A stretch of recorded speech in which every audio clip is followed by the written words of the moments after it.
Hello guys. Thought I'd make a video for the Spark Raider build that I've been playing after my Icicle Mine character. It's been a blast, so I figured I'd do a little voiceover and talk about the gear a little bit, but starting off with a little form showcase. It's not the tankiest bossing character, quote unquote, but it's my tankiest, and it's been farming bosses for me.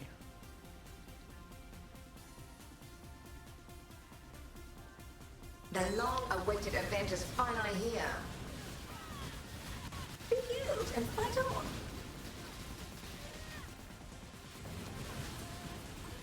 Handle this, Twin Terrors. Time to up the stakes. Where'd Hydra go? Be healed and fight on. Such wildly delightful inspiration. Alrighty. How long will I be kept waiting? So that was formed. This build really excels at simulacrums. It's actually tankier in simulacrums than in maps, at least by my experience. It's using wrong screen. It's using stasis prison, so pretty much close to 100% of damage taken is recouped as life. And then you stack that with 90% chance to evade and 100% spell suppression equals a ton of defense. And then you stack on top of that Petrified Blood and Progenesis. So all those hits you're taking, a lot of it is converted into a dot, a 4-second dot, which then is recouped as life over 4 seconds. So it's like all of the damage you're taking as a dot, you're pretty much not taking. So the only problem with this build is one-shots really. One-shots and actual damages over time. So it's Spark, classic, just Spark scaling it with dual scepters. Get as much cast speed as possible so it'll feel really good. This one is a trigger wand or trigger scepter. I have typically Sniper's Mark, Tornado, and Flame Wall in there, and I use that for mapping and for the simulacrum, but you know, for bossing I'll just cast Sniper's Mark by hand. But Flame Wall is real fun if you have the PC to handle it, because when you get so many projectiles and they're going through Flame Wall, it does that.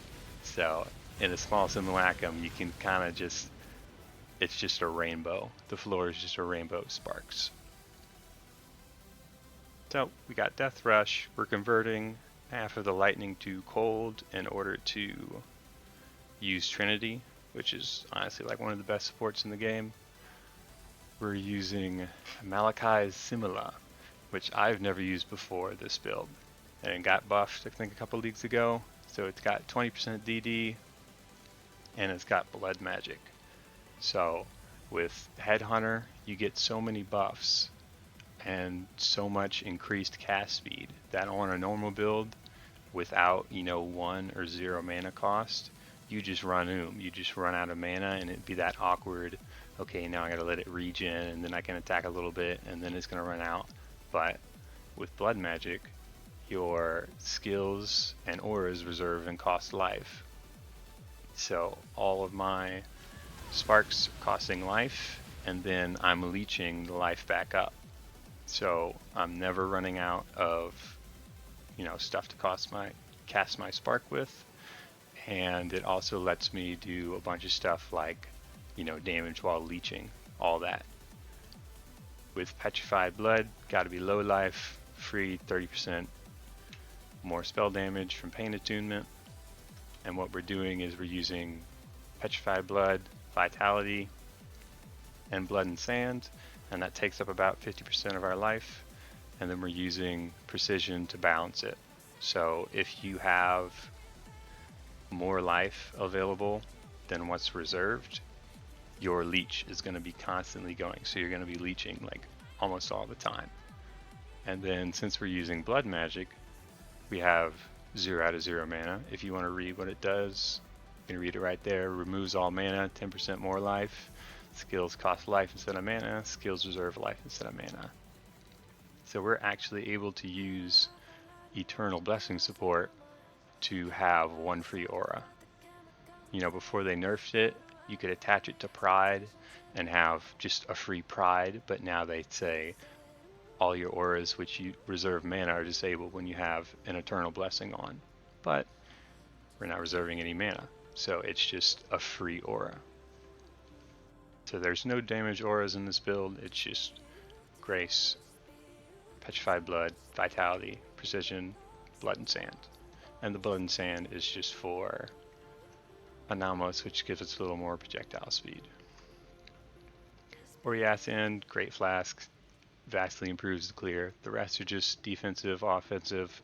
I would say Progenesis is kind of mandatory for simulacrums, but I haven't tried without it. I died maybe 3 times in about 30 simulacrums, which is what I ran to get this character to level 100. I spent like level 97 to 100 in simulacrums. It was really good, hitting wave 30 every time, 6 stacks. Got 7 a couple times, but not enough damage for 7 constantly. And this was standing still. This was AFK, I'm just holding down Spark and watching something on my other screen. Not dying and still getting 6 stacks without moving. So normal cluster, Spark cluster jewels, just repeater streamline for projectile damage and speed. Then I've got this cluster which gives me damage, res, which you really need. This build is res starved. This gives me power charges and damage. Got a second one which gives me damage and res and damage, more of the same mediums. And we've got a Warrior's Tail set up, little life reservation, skill effect duration, and a lot of projectile speed. I've got all of the attributes I can tattooed away, and it's all pretty much little skill effect duration, a lot of projectile speed, and some chaos res.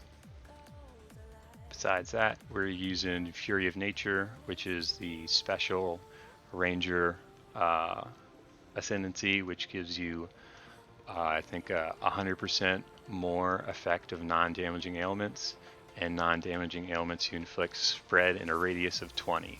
So we're hitting real big shocks with little investment, and we only have 50% lightning damage. And we've got shock and freeze, chill, prolif, which is really, really nice. Besides that, got Wind Dancer. In simulacrums, I'm not entirely sure if this is worth it, but you know, if you're just stuck and you've got, you know, 2 bosses left or something, this would definitely be worth. Wind Dancer, Ghost Shroud, which is how we recover our ES in simulacrums. We don't have any leech or on kill, but the amount of times we get hit with a spell and it just, you know, recovers our ES to full is quite a lot. So Ghost Dance is pretty much mandatory. I love it. Take Lethe Shade for a little bit less damage taken over time. Not really mandatory.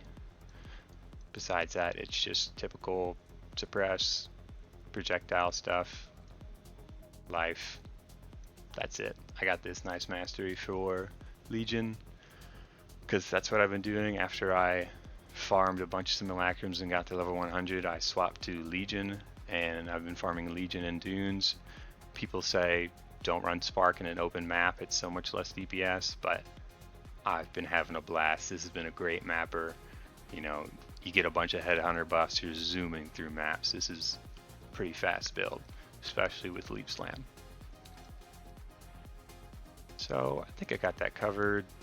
The rare jewels are just crit multi and pen. Got a Watcher's Eye for chance to evade. This is where you're getting your leech. If you don't have damage leached while using Vitality, then you'll get 1 less pierce, and you'll have to get lightning or cold damage leached on your gloves.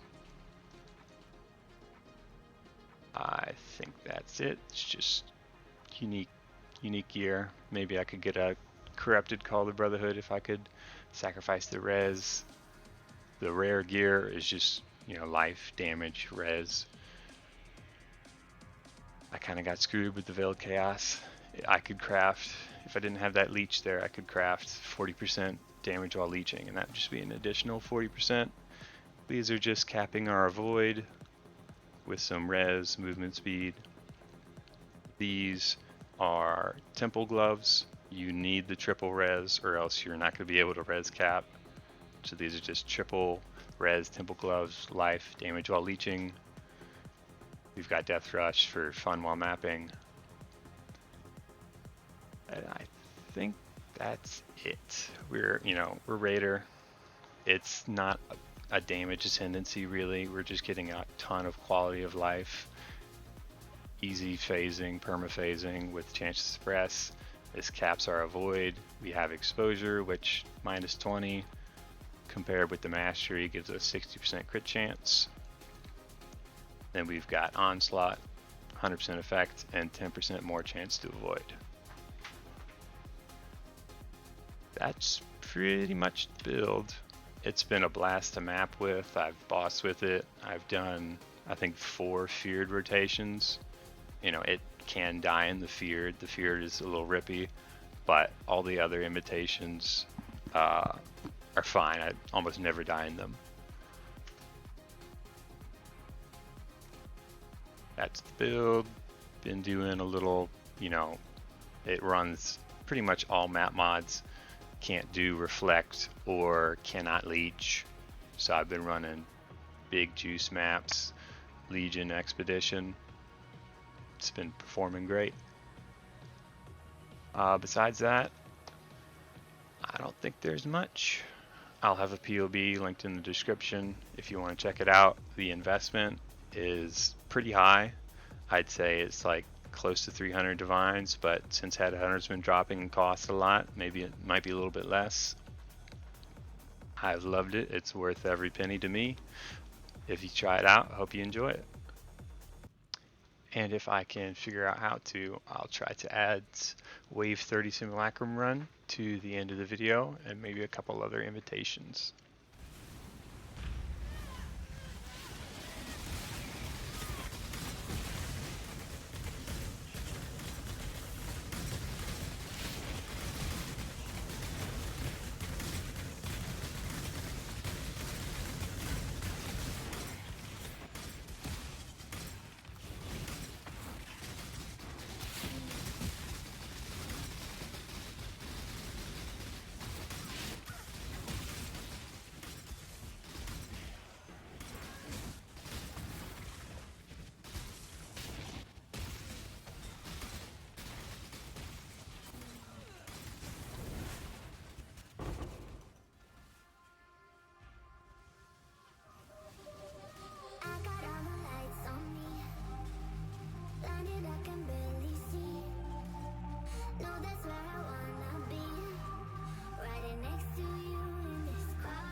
The long-awaited event is finally here.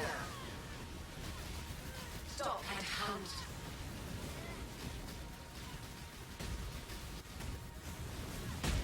Take this vitality boon.